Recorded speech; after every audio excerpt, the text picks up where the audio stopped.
For our project, we decided to do pedestrian traffic in the United States versus Japan. This is a presentation by myself, Damien McCue, Kaleb Pollard, and J.R. Rackauskas. The big question we're trying to answer is, why does the United States have more pedestrian-related traffic accidents than Japan? If you look at the study right here, the 1997 versus 2020, the United States is actually flatlined at around 20,000 pedestrian fatalities per 1 million people, while in that same decade, Japan has managed to see a 46% drop in pedestrian fatalities, going from 26 pedestrian fatalities per 1 million people all the way down to 14. So we ask, why in the last 2 decades was Japan able to decrease their pedestrian fatalities by so much, while the US was not? Now we can take a deeper look into these two countries by looking at two individual cities, Tokyo and Atlanta. First up, Atlanta has a population of 500,000 people, while Tokyo is sitting at just under 14 million. The walk score for both are 80 for Atlanta and 98 for Tokyo. These are both excellent walk scores. Anything above a 70 means that you are not cart dependent, and most things are very close and you can run your errands on foot. If we look at the pedestrian deaths per 1 million people of the individual cities, we see a staggering difference, with Atlanta having a rate of 62 pedestrian deaths per 1 million people, while Tokyo is only sitting at 4.3.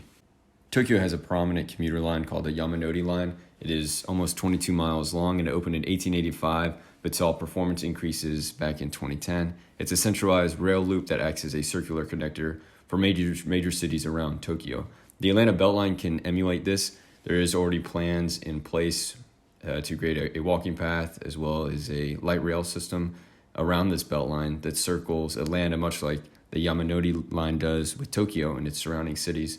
The Atlanta Beltline first opened in 2010, and with recent funding is slated to see a full completion by 2030. This includes mixed-use development with rail and pedestrian pathways. The Atlanta Beltline circles Atlanta, while the Yamanote Line circles Tokyo. The Beltline aims to connect urban neighborhoods while also reducing pedestrian conflicts with vehicles, and this is in part due to the planned light rail system to facilitate transit. The Yamanote Line serves the same idea as the Beltline and connects outlying residents via a loop around the city center. Yamanote trains running every few minutes have created such a competitive alternative to vehicular traffic, while the Beltline's proposal of mixed use will allow pedestrians to get off the street while promoting public transportation and decreasing vehicular movements.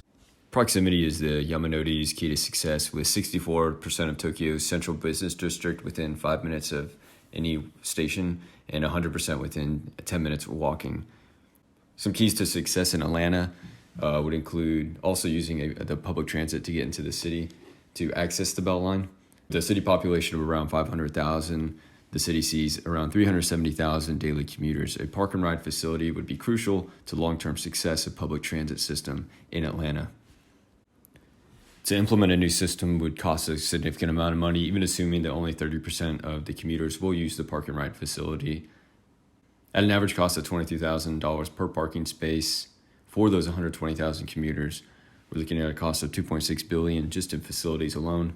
Taking into transportation and the current use of MARTA buses per passengers, we need an additional 286 buses, which would be about $62 million for a total price of $2.66 billion.